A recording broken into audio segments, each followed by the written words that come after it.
Welcome to Goober Time with Dr. Chris Chismore, hosted by Tom and Griffin. We are your hosts, Tom and Griffin. Unfortunately, our illustrious friend, Dr. Chris Chismore, is away on his important research and unable to host a podcast this week. But fear not, dear listener, because he has left us in charge, and we're going to try to do a really good job of a podcast. This week, Dr. Chismore has asked us to talk about jobs. But first, Tom, what happened at the Glendale Y? I went to the Glendale YMCA today. I was in the men's locker room. I was putting on my workout clothes, and I was putting on my shoes, my socks and my shoes. And there's a man who I immediately recognized who because he wears full pants in the steam room. He brings his backpack in and wears full pants in the steam room. He comes in, immediately turns, doesn't even assess his situation in the locker room, immediately turns to me, takes off his shirt and says, "Hey man, do you use the steam room?" Not that it matters so much, but did you know they did some construction on it? Well, before it got kind of hot, but now it's like more steamy. And I was and he was like, yeah, man. It's more steamy, but I think it was more powerful before. And he's like, yeah, man, I think the biggest difference is like before, he's like, I don't shower after I come out of there. He's like, I never rinse off after I come out, which is the most insane thing. And this is the guy covered in sweat. He just doesn't rinse off. This is the guy who also wears his pants, his full pants, into the steam room. Pants, socks, shoes. Yeah, pants, socks, shoes into the steam room. Underwear, we can assume. Sometimes brings his backpack in. And he confessed that he leaves the steam room without even rinsing off. He's like, before the steam room, I felt icky. And now I feel clean. I don't feel icky anymore. I feel clean. And what? I said, dude, I honestly don't know because I have to shower after I get out of the steam room. Everybody does. Yeah. You should have let him know. That's a good time to let him know. That's disgusting. What kind of human just goes into a steam room, sweats their ass off in their clothes, and then goes home? He is. I've seen him before. I've been in there before and looked over, and this man sort of appears out of the steam, and he's wearing his full pants. Yeah. Socks, shoes. Yeah. I leave the steam room. He was bathing in the sink. There's full showers, but he had his shirt off, and he was just splashing water over his shoulder onto his back. Yeah, that's crazy. That guy. The Glendale YMCA is hell on earth. It is a portal to hell. And it's sort of some of the workers from hell, I think, are allowed to come up and have a little bit of a break. And they can do working out, and they can get, there's a sauna if they want it, even though they're coming from hell. They seem to like the Glendale YMCA's sauna.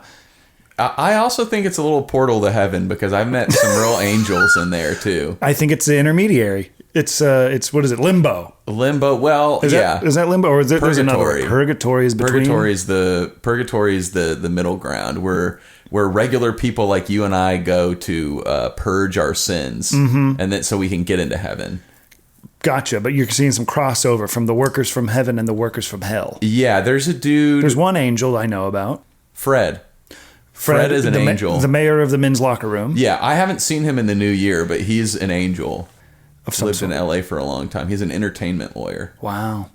These are details you've slowly gathered from observing him? Yeah, observing him. I also me and our friend Nate talked with him for a long time. And Nate Verone, friend of the pod. Friend of the pod. Host of Joy Tactics. I'm assuming one of them. One of the hosts of Joy Tactics, another podcast. And they're friends of the pod. And they're all friends of the pod. And they don't know we're doing a pod, but they are friends of the pod. Yeah. And I don't think they would mind me saying that, and I'm going to say it. I'm going to keep saying it. Yes.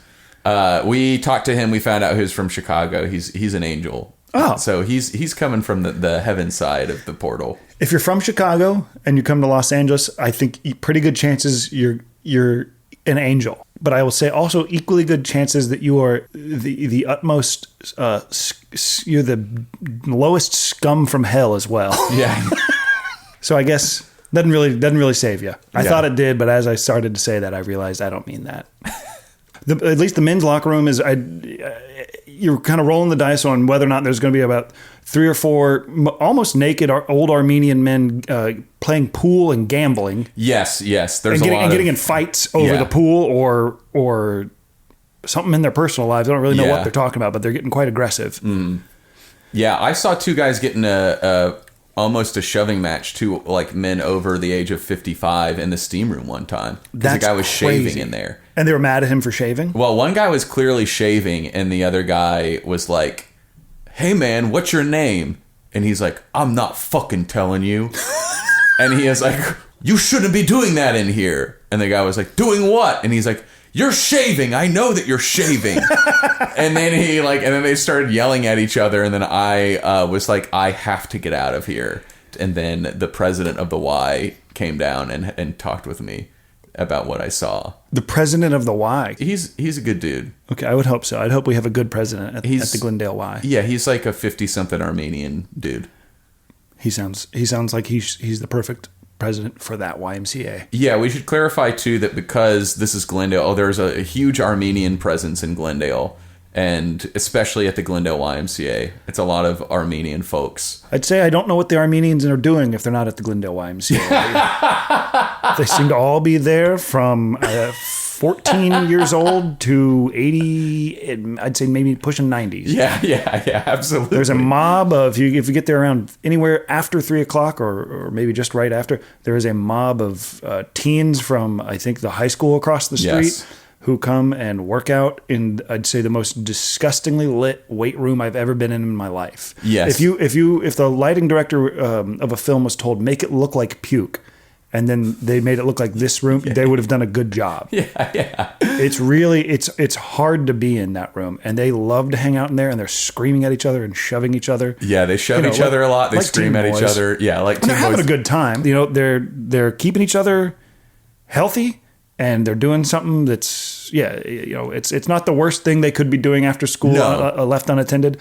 I just wish that there were any rules at the YMCA, and anybody would say, hey, maybe don't pick up the 100-pound dumbbell and throw it on the new mat on the ground just to see if it does anything. Yeah. Which I watched a group of them gathered around. There's this kind of huge, I'd say like Gollum looking, not like Gollum from the Lord of the Rings, but like, like a clay man who has become animated and massive body, tiny. A literary Gollum. A literary Gollum. Yeah. And you'll find that I'm the one who's going to be making a few more literary references than Tom Fell. He'll of course know what they are, but he'll never venture to make them on his own. Yes. Me making the reference of Gollum because I read the Adventures of Cavalier and Clay once in Chicago. Tom fully hated that. Are you anti-Cavalier and Clay, or are you just name-dropping a novel? No, it's not you name-dropping a novel. It's just like, he looked like a Gollum, and not the one from The Lord of the Rings that literally everyone else would use as a reference, but the literary Gollum, a man made of clay, just... I couldn't help. I mean, I'm trying to describe this guy. That's the first thing I think of is this fucking hulking beast drawn out of the fucking earth. Okay, yeah. But he's not a child. He's older than all of them. He's like their mentor a little bit. He's at least warming up with like armbands. He doesn't just like go in or with rubber bands. He doesn't go in and just like start picking up the heaviest shit. But they look up to him, and then he was like going up to people who had, headphones in, not working out with him at all. And he was like, can you believe this? Because they put in a new mat and they took out all of in the weight room, and they took out all of the heaviest weights that almost nobody uses because nobody can pick them up. But there are still 100-pound dumbbells, like for one arm, designed for one arm. And, I don't know how much more weight you really need. He was going around to people and be like, can you believe this? Look at this mat. What's this even supposed to do? And they took out all the weight. So I'm just going to find another way to do it. What do you think this mat's going to do? And he got a group of like his little teen squad around. This guy's got to be like 35. And whoever else he could like bother during the workouts picks up the 100-pound dumbbell, holds it over his head, and then just drops it directly on the floor. And it like bounced about 5 feet. Yeah, it was insane. It was so dangerous and so fucking stupid. Then later, I think I know which guy you're talking about now. He's older than everybody else, and all the kids gather around him, but he's massive. And he's always down to help him. What do you spot him? He's always spotting him. He seems like he could be a role model. Yes. But something's... it's just... I think he needs a role model. Yeah, he could be a good role model if he had somebody telling him, don't be doing that. Yeah, he does seem like he has the mental capacity of a 16-year-old. And I say that with... Very specifically, we've now sort of geolocated a place and now are naming people who are there consistently. I don't know. I think this is I worry probably we're getting bad. close to doxing. Yeah. But I also don't think it matters yet. Yeah, and you know, I say that with the utmost respect for him.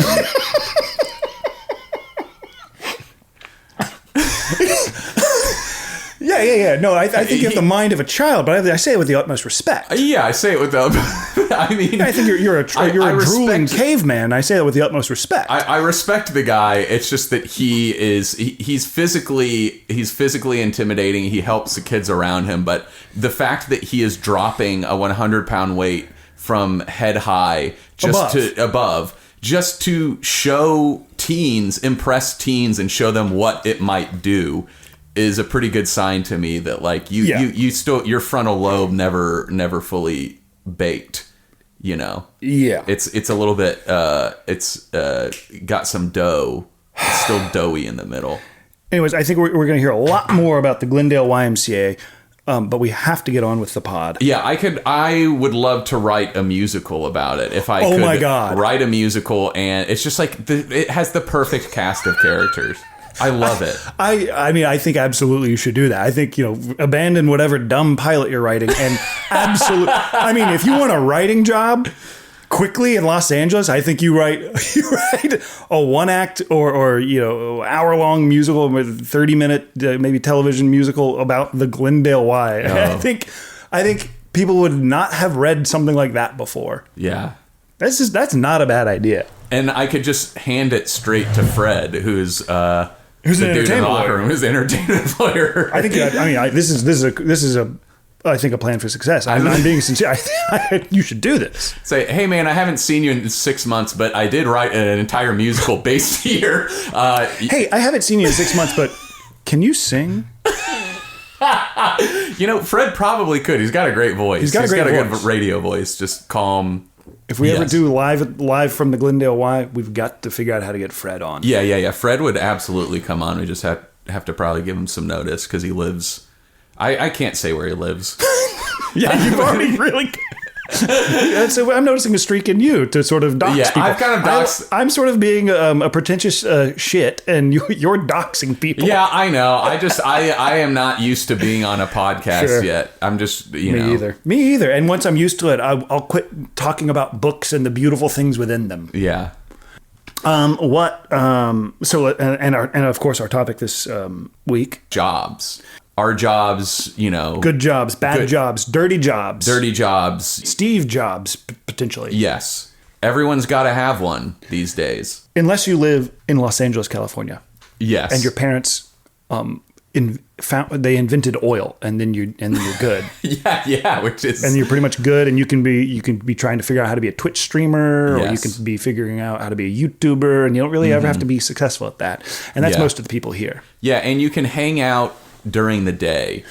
I think that's another common thing. I feel like I've talked to some people and you're just like, yeah, let's hang out. And they're like, yeah, how about Wednesday at 1:30 p.m.? Right. And you're like, dude, I have a job. Right. Well, and I am one of those people who can hang out at Wednesday at 1 p.m. most of the time. Well, what do you tell the people? What do you do? Well, what's your current job? Professionally, my current job, I'm unemployed, but generally I'm a freelance video editor, that's mostly what it is. Yeah. A lot of random post-production stuff. And I was fortunate enough to have a big job last fall, and I said, you know what? I'm just going to focus on getting some personal projects done or off the ground, or throw myself into this. And so that's what I have been doing, so that I'm not like the other bad guys who I was talking about. Yeah. Because you're a freelancer. I'm a freelancer, and that is a lot of people in Los Angeles. Yes. Everybody has about 14 jobs. Yes, I have freelanced as well. And you freelance on top of your normal job, which is, I think everybody knows. No, I don't think anybody knows. Nobody knows what you do? I don't think I've ever said what I actually do. You've never once talked about naming buttons? No. I refused. I will not. I'm comfortable talking about past companies I work for. I will not say the current company I work for. That's okay. I will just add in a beep. Just immediate long beep. Yeah. And then it ends with you saying Coca-Cola. Should have just done that. Still could. Yeah, it still could. But yes. Hold on. Coca-Cola. Perfect. Yeah, now that everybody knows where I work, I am my official title is content designer, but that is that term makes me want to throw up. Yeah, it sounds like you're one of the workers from the hell side of the Glendale Y. Yes, it truly is. My job title, every time I look at it and every time I reference it, it makes me want to throw up because not only is content the most vague term, I think one of the most vague terms in existence right now. No one understands what I do when I tell them that, and I prefer to just tell people like I'm a UX writer. And then people are like, okay, well, what does a UX writer do? And I say, I name buttons on apps. I think it's unfortunate that you have to say that, but it is, my eyes, I start to glaze over. My ears start to glaze. Do ears glaze over as well as eyes? Yeah, your eyes. I mean, eyes glaze over, but your ears. I hear UX and I think, oh dear, is there something I could be doing right now? Yeah, exactly. Because it's the people in it are generally insufferable. Yeah, it's become a thing now. Like I kind of lucked into it because I was. You're doing copywriting. Doing copywriting, yeah. And then you looked at why is it a thing? It's a thing like people. It's like cool to get. It's a desirable job. You have to go to fucking boot camp. Like there are like really? UX writing boot camps, and people. It sounds easy. It sounds easy as fuck. Not no shade, but now there's like a whole thing where people are like, well, according to this study and according to this thing, and it's just like, no, you're overthinking it. You can also just put a button there. I'd love if you went and did a workshop at one of these boot camps and said, you could do that. But you could just put a button. Yeah. Just put a button. By the end of the week, you're, and you know what I always say, you guys, you can be writing this, you can be writing that, but you could always be putting a button on. I fucking love you. Everybody's chanting. Yeah. That sounds fun. Yeah. Doing that doesn't sound. Do you think if I wanted to have your job that I would need to go to the boot camp? Or do you think I could just kind of figure it out? If I helped you make a portfolio, nepotism. If I gave you some of the stuff I had worked on, and then like I put my name on it, you could get the job, and they thought you were qualified, you could do it easily. That's wild. Yeah, but you do have to have you have to have a portfolio of like stuff from an actual business. Like I mean, I'll say like I worked for Walgreens corporate at one point and Allstate Insurance corporate. Yeah, and I worked for Harris Teeter. What, really? I'm trying to think of the biggest name I could say. Well, biggest name. You thought of Harris Teeter. Because a regional southern, it's like a southern chain of grocery stores. The first job I had. Really? I think that's why I went there. Well, okay. I was going to say the biggest names, but those are actually two places or people that I actually still. I'm not like currently employed by them, but I likely will work for them again in some capacity, like freelance clients. No. I was saying I was thinking of the biggest people who I could have said the biggest companies, but those are clients that I likely will continue to have. So you probably shouldn't. Yeah. I was just going to say them, but then you said your thing, and I thought maybe I shouldn't. No, I don't know. I mean, I worked at the biggest name I think I could say is the Second City. Yes. I think. Oh, no. Groupon. Yeah, I was going to say Groupon. Well, I was doing both of them. And Groupon, I one day with the office, there was a fire drill and they pulled everybody outside and you could see there's an actual fire burning on top of the building. And I turned to somebody and I said, they should just let this whole fucking thing go. I said that to somebody and they did let us go home for the day. But I said that awesome. And I meant it. And somewhere around there, I kind of... Nothing happened that made me take a step back, but I think I just heard myself say that, and I was like, I maybe shouldn't have just turned and said that to just a random person. That wasn't like a person I knew. Could have been security for the company. Just a random. Absolutely could have just implicated myself in arson. Yeah. But I did mean it. They should have just let the whole fucking building burn down to the goddamn 600 Chicago Avenue. Let it go. Yeah. Oh my God. I was dating somebody who. One of her friends worked with me at Groupon, and she was always very nice. She was incredibly sweet, but we never were like pals at work. But I was like not really pals with many people at work. And when my I guess ex and I were dating, she told me, "Hey, my friend, actually you worked with her at Groupon," and she said it looked like you wanted to come in and kill everybody. She was like laughing about it. I think it was something I would have to ask her, but it was something like that. It was like, you looked like, she said he looked miserable. I think I forget that I think I wear how I feel on my face constantly. I think maybe other people are better at sort of retaining a neutral. I don't know. I think I'm maybe not capable of doing that. I never got pulled into any meetings of like, hey man, we're kind of scared of you. But the way that she had this girl had described it sounded like maybe they should have.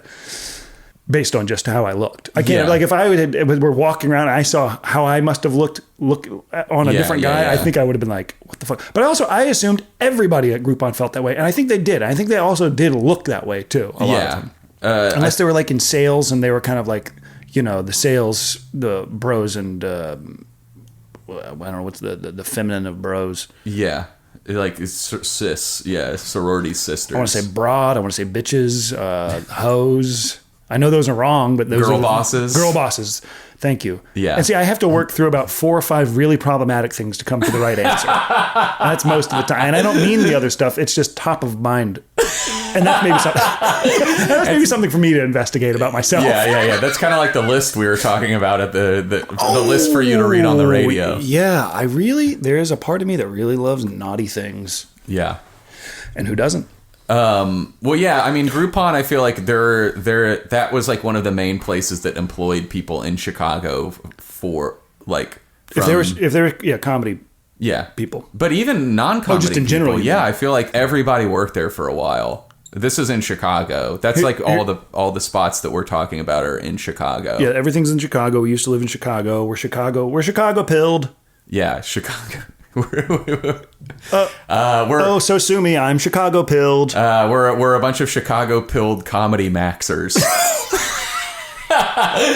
for anyone comedy maxinistas. Comedy maxi. Oh yeah, wait. I don't know what that means. No, wait. There's another podcast. Culture. Las Culturistas. Las Culturistas. That's what I was. Friends of the pod. Friends of the pod. They're not friends of the. We don't know either one of them. They could be. Hey, if we play our cards right. We know somebody who knows at least one of them, or probably both of them. Yeah. I don't know who it is besides Matt Rogers. I don't. Okay, he's I Yang. didn't know. Bone Yang, I knew. Matt Rogers, don't know who that is. But Matt, you're free to come on the pod anytime because you are officially stamp a sound effect, a friend of the pod. The first few episodes are us going to be naming as many friends of the pod as we can, just so. Well, let's not. I mean, we're trying to claw out of obscurity, and the way you do that is by name dropping and associating yourself with already successful people who you can claim are your friends. Yes. I almost just started. That made me want to go on a really nasty rant. Okay, good. I'm good. And I didn't. I'm good. I'm good. You stopped yourself. I'm glad you stopped yourself. I'm good. You stopped yourself. And that's actually the name of Tom's first post-rock album. I'm good. I'm good. You stopped yourself. Yeah. It has the whale leaping out of the forest. That is so in the fog. bad. Yeah. And that's something we'll probably talk about a lot. Though I don't listen to it as much anymore, but post-rock will come up. Yes. But the whale, the sea imagery, sailing imagery, just to I think they're trying to invoke sort of the hard loneliness of like Hemingway type stuff. And they're your posers. Those are posers. Even if they're doing good music, you're posers. Shut the fuck up. Yeah, I remember be normal. The guys who you look up to who started doing this genre, they just had a thought and they made their own thing and it was cool and so you liked it. Yeah. So don't just try to copy it and try to copy the vibe of the goddamn genre. Just be your fucking selves. Oh my God, it's so annoying to me. Yeah. I'm sorry. It's frustrating. I didn't realize I was so frustrated. It really is whatever their fucking names are. Can we name them? I can't name any of them. Well, I'm trying to think of one that when you said sea imagery, I thought of Unwed Sailor. Yeah. Don't know their music. They're probably great guys. Just made good songs there. Fuck off. Unwed Sailor. Fuck off. Yeah. Jesus Christ. Too much sea imagery. Too much sea imagery. It's like a little bit, it's like kind of a cool name, but it's a little bit too, It's like It's on the nose. too hard. Yeah, it's trying really hard. I was listening to one of my ghost story podcasts yesterday, and the host said something that I thought I just loved the phrase, and I was like, this would be a hilarious band name. And the phrase was, this woman told a ghost story, and he says, "Ooh, you saw a blues man from the grave." And he said, "Ooh, you saw a blues." So you saw Blues Man from the Grave? Yep. Is an awesome band name. I think. I'd say if you were the first group of 5 Southern black guys to start a post rock band, that's a really good name for you. Yeah. I don't know if that exists. I don't know why they have to be Southern. I associate blues with the South, I guess. But I think that's a sort of you'd have to be all black guys doing post rock. It'd be called Blues Man from the Grave. Blues Man from the Grave. I'd go see that. Yeah, Blues Man. It does seem like it's trying too hard, but just based on that, yeah, I'd go see it. Wait, I had a question for you. Yeah, about jobs. Naughtiest thing you've done at work, or that has happened around work. Oh, I don't know. I feel like I was a summer camp counselor. Oh, sure. And like there, we did a lot of naughty stuff. Like you stay up late, you drink, you sneak off and get blowies. You get involved. Yeah. You get blowies. Yeah. You never worked as a summer camp counselor? I did. I wasn't getting got a blowjobs. blowjob? No. Okay. I was hearing about guys getting sucked off and twiddled with. There was a bathtub next to the caretaker's house. People would get fucked in. I just remember hearing that and then seeing it. I was like, Jesus, it's like right next to that house. There's just a bathtub outside, and they fucked in that. No one did the fucking. They just got fucked. I think they got fucked. In a bathtub by the caretakers. And now that I'm of age, I was of age then, but I wasn't getting fucked at all.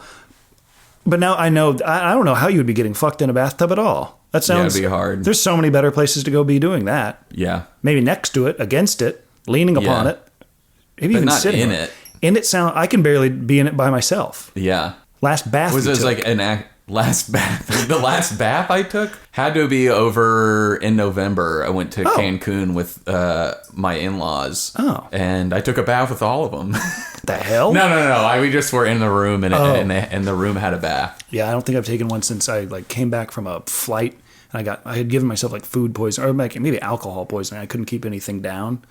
Oh damn. Yeah, and I drew a bath and I think I ate white rice.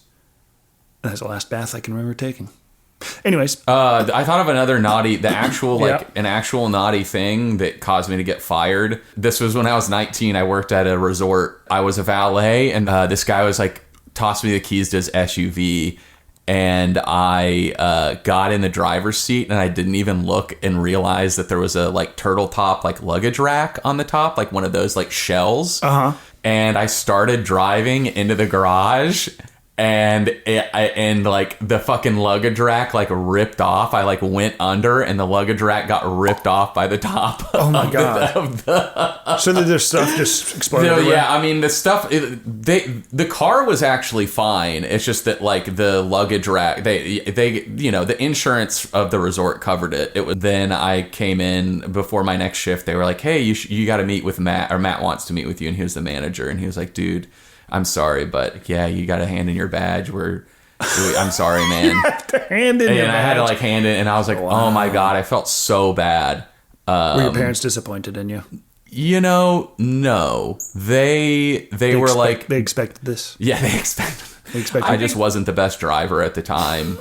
And I think, I'd say you're quite a good and quite cautious driver. Thank you. Yeah, I had my fair share of stupid. A little overly cautious, I might say. Yeah, I think I would agree. Drive a little bit like a grandpa. Yes, I would agree. But when you drive a box with a lawnmower engine that powers it, you have to be cautious. And that's the Honda Element. And that's my 2011 Honda Element. Sponsors of the pod. Sponsors of the pod. The 2011 Honda Elements are the sponsors of the pod. Yeah. But yeah, and I felt terrible about it. And the nice button on the story is that maybe 2 or 3 months ago, I got this random message on Instagram that was like, "Hey, dude, did you used to work at Wild Dunes?" And I was like, "Yeah, I did." And he was like, "Oh my god, I knew you were." He's like, one of your videos popped up, and he's like, "Dude, I'm glad to see you're doing well. Your videos are really funny." And he was like, I forget his name, but he was like, "Oh, I worked with you out there." And he's like, I hope this doesn't make you feel bad, but after you got fired, we all called you 24-hour Tom because you had only worked there because you like barely like I had like joined at the beginning of the summer, and then it was like 1 month, and then I like was gone, and I was like, dude, I am not offended at all. That was hilarious. Like, yeah, I clearly should not have been working as a valet. And, like, I deserve to get fired, but like that is very funny, and thank you for telling me that. I don't think I could work at any point in my life as a valet. It just seems like an incredibly stressful job. Yeah. Or like high pressure. Maybe not incredibly stressful. I mean, it can't be because it's like 16-year-olds running around stoned out of their minds, parking Lamborghinis or whatever. Yeah. Anyone who is a professional driver, I have extreme admiration for. I think it's an incredibly hard job. I think it depends on what they're driving for me, but I respect them at least a little bit as far as driving goes. But when we go camping, it's like we'll go camping up in the Sierras, and we'll be on some of those mountain roads, and there are like guys driving tour buses full of old people around these like hairpin turns where there's just like there's no rail, it's just a drop off of like that's 200 300 feet. Yeah. And they're just, and like I don't even know, it doesn't even seem like the fucking roads up there can like hold the tour bus, but somehow they can. These guys just, their job is to just drive like up and down these insane mountain roads in these like massive coach tour buses with a bunch of old people. That sounds bad. That is a job I would never want. That's a job I would never want. Was there anything naughty that you did at your job? Like anything you got fired from? Or I was trying to think while I was actively listening to you. Yes. But I was also trying to think at the same time. I've never gotten fired. I've gotten talkings to. Yeah. I got talked to at Second City when I worked in the box office. Because I think the talk was like kind of like, hey man, we like you. We're glad you have a positive attitude. This isn't your playground. You can't be goofing off all the time. You can't be running around. Yeah. And I guess I kind of know what behavior they were talking about, but I just chilled out a little bit and quit goofing off so much. Yeah. But it was also a conversation. There was nothing specific about like what I had done. Yes.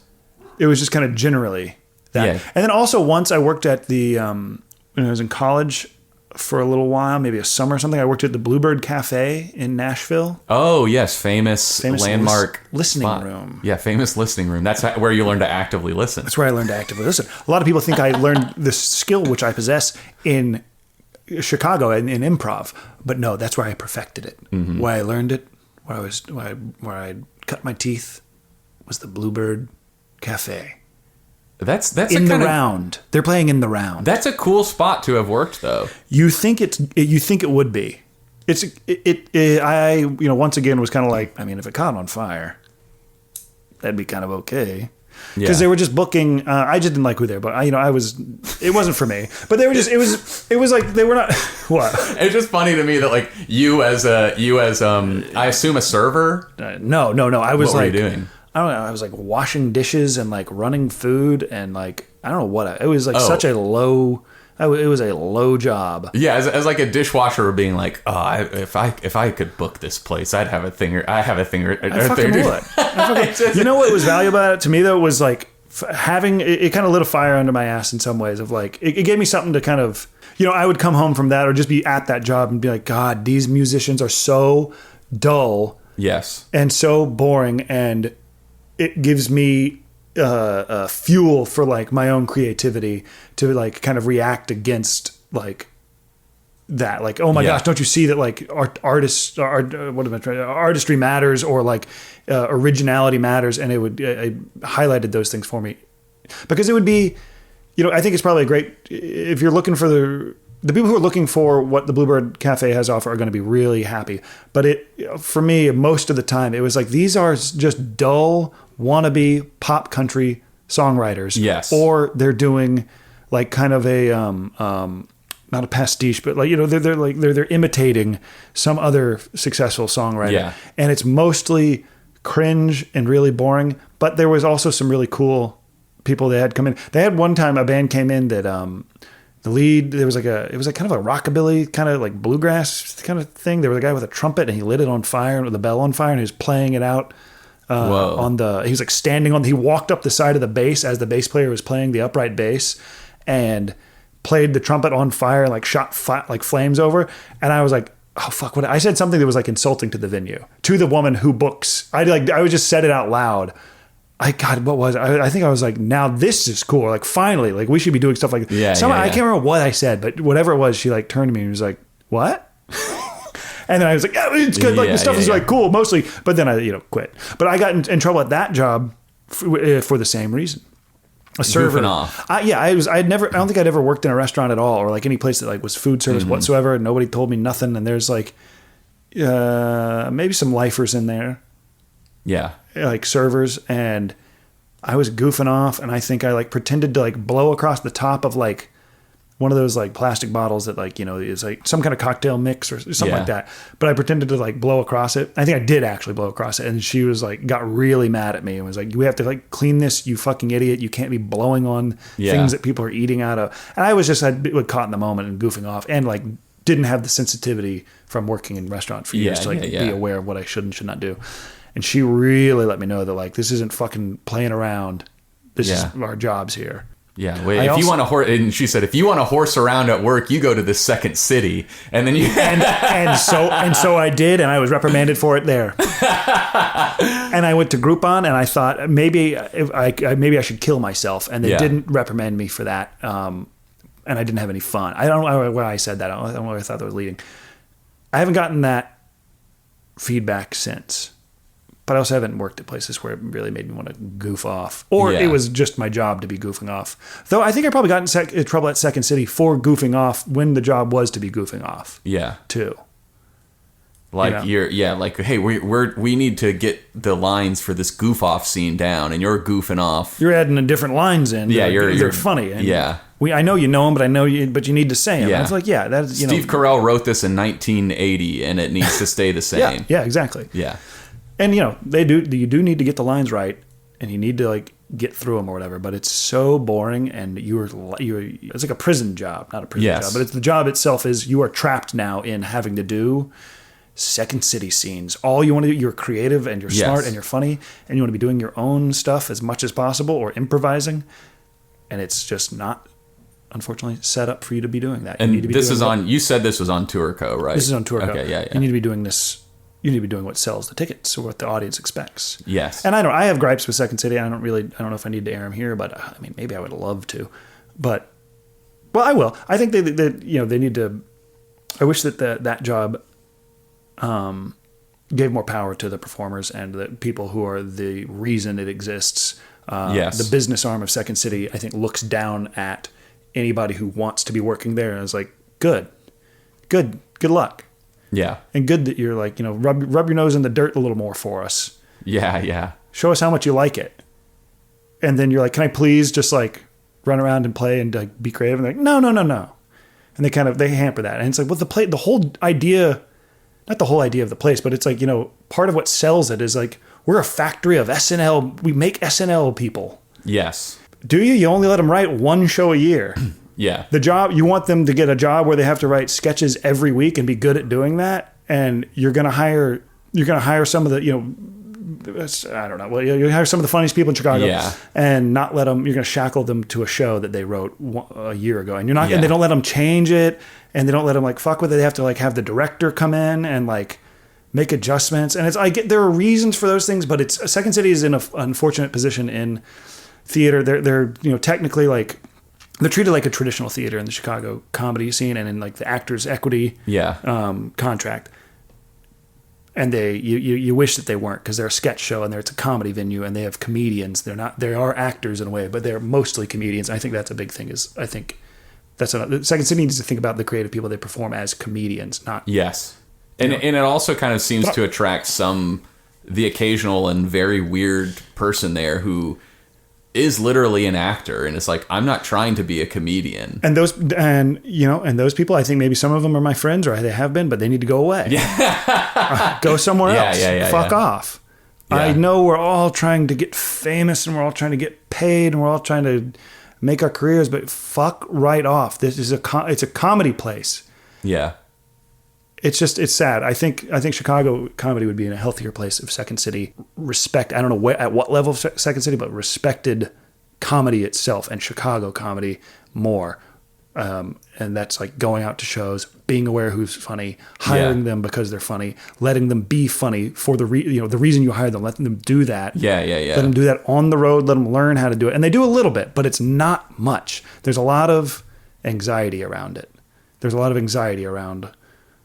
this is the Bluebird Cafe suffered from this. A lot of places in Nashville, Tootsie, like all these places have become kind of, they're tourist destinations, and at one point, rightfully so. Yes. But then they're now victims of their own success, and Tootsie's is a Tootsie themed bar, and the Bluebird Cafe is a Bluebird Cafe themed listening room. Yes. It's not actually the thing anymore. It is in some little slivers. You can see it. Second City, still has brilliant performers there, and they're still doing some good shows and some good funny stuff. Yeah.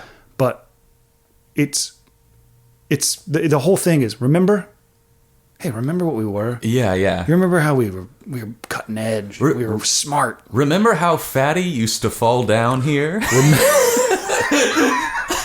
That's like what... Remember Fatty would fall down, and the University of Chicago students, they'd let you know a little thing or two about Mayor Daley or whatever. Yeah. That's what it feels like walking into Second City nowadays. Fatty I feel used to fall down. Yeah, it's like...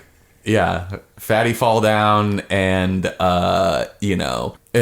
Carell. They throw up a lot of pictures of Steve Carell, like big hat, big goofy. It's like now it seems like you walk in there and you look at the pictures, and it's like here's Chris Farley, in a big goofy looking suit. This is Matt Farley. He's doing Matt Foley. Matt Foley, Matt Foley, written by Bob Odenkirk. Originated at Second City. Exactly. And again, good for them. Yeah, I don't know. And we have that being said, it's like those guys, we idolized a lot of those comedians growing up, but it's like you would think that they would update things a bit or like not even update, but it's like that was kind of like what they did. There's something broken. Yeah, and it's kind of sad to walk in there and just be like, oh yeah, like you said, it's just like a Second City themed place, or like the Bluebird is like it's like becomes kind of a caricature of itself, and is just a big tourist destination, and like that's fine, but it sucks that there's not much authenticity to it.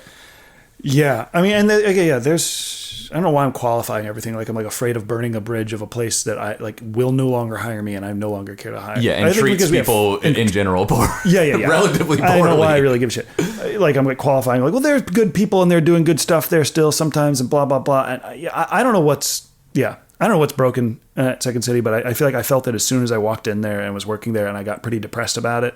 Yeah, and felt like really enraged at like you're making them do the show all the time, and it's just it felt very artistically stifling to watch as like a person in the room, because I was like a host there at first. Yeah. But when I was there, it was the cast was Sam Richardson and Tim Robinson and Katie Rich and Holly Laurent and Tim Mason and Edgar Blackman, who are all excellent comedians, all great. And I was of course enamored with Tim Robinson especially. Yeah. They were all great, but like he would come out and it was like the first time he got to be on stage that night. Every time he came out on stage, he was so excited. Yes. And or like at least it seemed that way. He certainly couldn't have been, that all the time, but he just has that energy about him. And that was so like such a formative experience for me, and such an incredible thing to get to watch. And then to watch it be like, but you're like shackled by like the horse shit of Second City. Yeah. Is like, oh, such a bummer. One of the best shows they ever did, SNL came. And it was like, I think like Warren came. I think it was like everybody. And they sat like on the rail that, where everybody can kind of see who they are. And Sam and Tim, I think, had left. Several people had left. They let them come back, which I don't think they did this, but they left the show, let them come back. They replaced their understudies, and they did the show again. This is the one that I think Tim got hired from. And it was like one of the, it was just a really tight show that they did. Like it was like tight lit, like they were not like loose with it. They weren't really having much fun. They were doing the show, and you could tell that there was a lot of tension in it. But it was like a Friday or Saturday night. So the first show was that, and then SNL went to the other theater and watched that show. And the second show, you could like feel like the relief of they're no longer there. And the show went like maybe like an hour longer than it's a 2-hour show or 2.5 hour maybe. And they do an improv. It went maybe a full hour after. I wish I could remember any of the bits, but people were just going fucking nuts. Sam and Tim especially had this scene where they're security guards outside of where did the Bulls play? Where the United Center. United Center, yeah. And it's just them being friends is the whole sketch. There's not really much of a premise to it. It's just them kind of goofing off. And they just goofed off, I think, for like another 20 minutes on top of what's already kind of a long set. It was incredible. Nice. So that was really cool to get to see. Yeah. And you could tell, I think that my point being, you release the chains and like, yeah, the show got a little long, but goddamn, it was fucking incredible. It was so funny. Yeah. You pay what you think, or you get what you think you're paying to see, which is like current cutting edge or like maybe not cutting edge, but like that's what they like sell. Subversive fun, current modern comedy. Like this is the type of stuff that people are really like doing out in the comedy scene. Whereas like you're saying that's what they sell themselves as? Sorry, yeah, I think they sell themselves at like we're gonna satirize everything that's going on. We're gonna like really buck the system. This is edgy comedy, and you go and you're just like, oh, these are like. If you don't know... This is comedy for people from the suburbs. Yeah, or like you don't know that like, oh, yeah, like there's probably a pretty good chance, unless I'm seeing like the main stage review, that there's a scene that was written in the 80s or the 90s that is in or the here, ETC. There's two main stages there. Yeah. And for whatever reason, they pit them against each other. But yeah. Yeah. It's just like something that I think, I was never involved formally with Second City other than just, doing the conservatory and knowing people who had performed there. But I was just like, man, I remember getting to a certain point and like when you work there and other friends work there and they're just like, oh yeah, we're doing this scene that was written by so-and-so. And I was like, oh, that's cool. But then it's also like, oh, they were just doing that scene for years. And you're like, oh yeah, I thought like what was fun about this place was you get to see like current comedy, but it's like a lot of just old, cruise ship reviews and stuff like that. Yeah, and whatever. I guess the caveat is, I get it. They have to, stay employed. They have to pay their rent. They don't own the building. They got to figure out. They got to keep people in the seats, and they blah blah blah, whatever. But it's it's a shame because it could be incredible. And I think it is. It's a what's the right word? It's capitalism. It's a victim of capitalism. It's a victim of the necessity. Excuse me, I'm picking something else. The necessity of keeping the lights on. Yeah. Sucks. I hope this is interesting to listen to. We just went down a massive Second City rabbit hole. That's okay. I mean, you're talking about your job. And this is what Chris wants. And that was my job, which is what Chris wants. Who is the only audience member we care about, please. Yeah, we just need to impress unless he wants us Dr. Chris Chismore. And then maybe impressing him is also doing a good job of the pod and an audience liking it as well. So. We're not trying to pander to him. No. We're only pandering to him by doing a really good job, trying to do a really good job of the podcast. I'd say, if anything, we're trying to pander to you, the listener. Yes. We're doing everything we can think of. We're Griffin. I mean, I think people will find the Second City stuff really interesting. We've talked about it a lot, and we're just like, oh yeah, it's Second City. But I think a lot of people really find that stuff interesting and love to hear about the inner workings. I'd talk about it more, and I'd name names. All you have to do is get on Apple Podcasts or Spotify podcast spot and leave you can leave between 4 and 5 star review. Yeah. And just tell us that that's what you want me to do. And I'll do all the other stuff whenever I've said about this, and I'll also name names, and I'll drag people at the Second City. Well, I would hate to have to do that, but I'll do it if the listeners want it. Yeah. You can peer pressure Griffin into dragging everyone that he's worked with. If you leave most of your phone number on the review, I'll guess the last number until I get you, and then I'll tell you personally what I think of these people. I was going to ask if Groupon was the worst job you've had. It was definitely, I was the most unhappy because I was doing that while I was also trying to do comedy, doing both of those things so much that it felt like I had two jobs. Like I was like writing a show and I don't know. It's just, I think that's how everybody feels when they're doing comedy and you have a day job and you still feel. Yeah, I feel But that. I just felt it so hard because it was like 40 hours a week and I'm like, I was copywriting as well. And then I was like, okay, I have to come home and use my verbal center again and be funny somehow. Yeah. Either on the page or go to a show. And so I was just burned out and I was really unhappy there. And it was just a boring place to work. I don't know. What was your worst job? I'll think about it. My worst job, the worst job I ever had was definitely being a door-to-door salesman. Oof. I sold AT&T cable door-to-door and it was the worst job I ever had. It was people mad at you. Yeah, people were mad at me. I often walked into the homes of hoarders who did not take care of themselves or their house. And I would have to try and sell them cable that it would be clear that they could not afford, even like $60 a month. And you pretty much only worked on commission. And it was just like, I think that I just got sucked in easy because I had just graduated college. It was the summer after I graduated college. And I was like, I got to do something. And I don't know how. I at that time I was like, I have to be working. I just got out of college. I have to be working. I didn't even think like I should chill and have fun. Yeah. And so I immediately this is sort got of a constant for you. Yeah, I feel like you've constantly had a job since then. Maybe. Yeah. I mean, I've pretty much always had a job. Which is good. That's good. It is good. Hey, ladies, that's marriage material. Yeah, it is. Sorry, you're a little late. Oh, he's taken. But you can have me. Yeah, you can have Griffin. I barely work. Freelance video editor. Right now. But yeah, it was awful. It was so hot. It was in Charleston, South Carolina. We'd be sent to these like crazy rural parts that, you know, there's nothing inherently wrong with going to a rural area other than when you have to be outside in it and dressed in a collared shirt and you're there like kind of on your own and you're just walking up to people's doors trying to get them to buy cable. And then all the people that worked there were like really weird and it was really sad. Everyone that worked there was like really enthusiastic and really bought into the like inspirational stuff. And like you'd go in there before you went out to go sell cable, you'd meet up at like the office, which was just like a house that had been converted into office space, but was so clearly a house. And it was run by like a guy in his like mid 20s, mid to late 20s. Who was managing affiliated with AT&T? Yes, but it's through a third party marketing. Yeah, this sounds so depressing. it's another multi-level marketing scheme. This sounds like what guys go who want to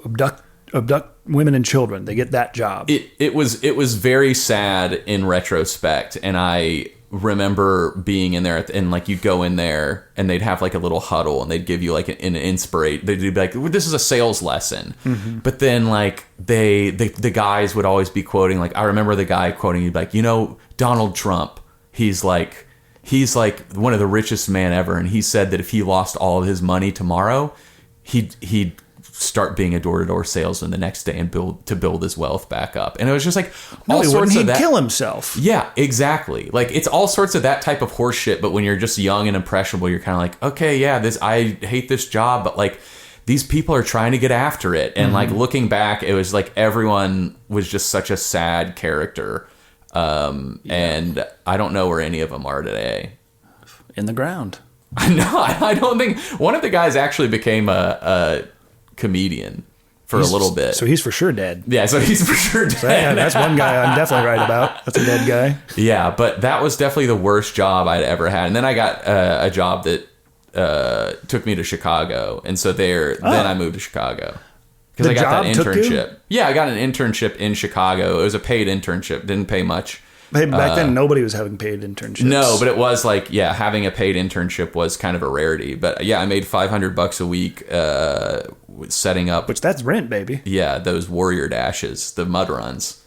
It was at Red Frog. I'm scared to say the name. No, I said it right now. It's Red Frog. You said it right now. It's a defunct company. Okay. They well, then you can talk about closed. how you defrauded them. No, I never defrauded. Yes, you did. How I defrogged them? No, yeah, I never. No, yes, you did, and I helped you. Oh. Yes, multiple times. Oh, you're talking I'd about say the- once a year. Oh, you're talking about the promo code. I'm talking about the promo code. Oh, yeah.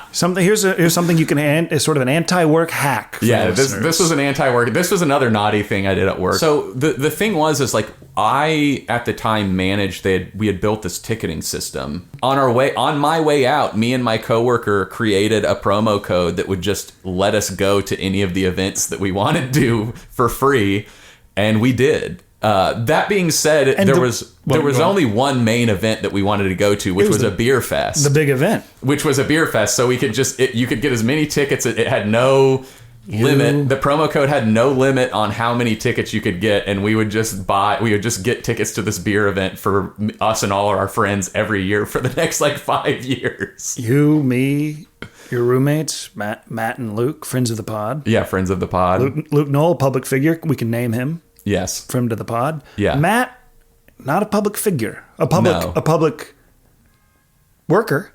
Yes, public worker. But I don't think so we can't name him. The gist is that we just Yes. we were able to use this promo code to go to this beer fest for like 3 years in a row and get for free. Annihilated drunk and have pretzels all day. Yeah. And then I don't know what we would. I don't know how we would just live after that. But yeah, we would get fucked up. Yeah. Defrauding, I would say, is pretty intense, pretty harsh. It was like pulling a fast one on the way out, getting a few $100s worth of free tickets. Right. You're not going to get audited for this. No. I think we're a bit long. Okay, that's fine. So, I think we're good. So we should wrap up. So we should find a way to wrap up. And we're finding that way. Nat, do you have something you want to say? Well, I was just going to say, I hope that's, That's I think we hit on that's jobs. And that's jobs. We talked about a lot of naughty things we did while on the job. Oh, yeah. We didn't talk about any dirty jobs like we teased, but... Well, maybe if you want to hear that. Yeah, maybe if Chris thinks we did a good enough job, he'll want a Jobs Part 2. Yeah, and if you want a Jobs Part 2, go ahead and open up Apple Podcasts, Spotify Podcasts, wherever you get your podcasts, leave a 4 to 5 star review and let us know. I want to hear about dirty jobs. Yeah. Say I want a dirty jobs specific episode. Dirt. Yeah, dirty jobs. But yeah, I hopefully Dr. Chismore thinks that this was sufficient and that we did a really good job of jobs. I think we're onto it with this one. Yeah. I think he's gonna like it. Me too. Well, we'll see you next week. Bye. Cool. I have to pee so bad. Goober Time is produced by me, Griffin, and Lauren Talmadge. Executive produced by Tim McGower. Associate producer Ahmed Stork, and aspiring producer Little Jimmy Penn. Goober Time is engineered by Roger Goodrich and recorded at Detweiler Sound in Humboldt, Tupelo, Mississippi. Sound mixing by Reed Armband with music by Laser Monster, which is Griffin in the past. You can check it out at lasermonster.bandcamp.com. Tom's costume was provided by Padma Lakshmi with catering provided by Kokomo's Mungo Lounge. Kokomo's, if you can't take her here, you can't take her anywhere.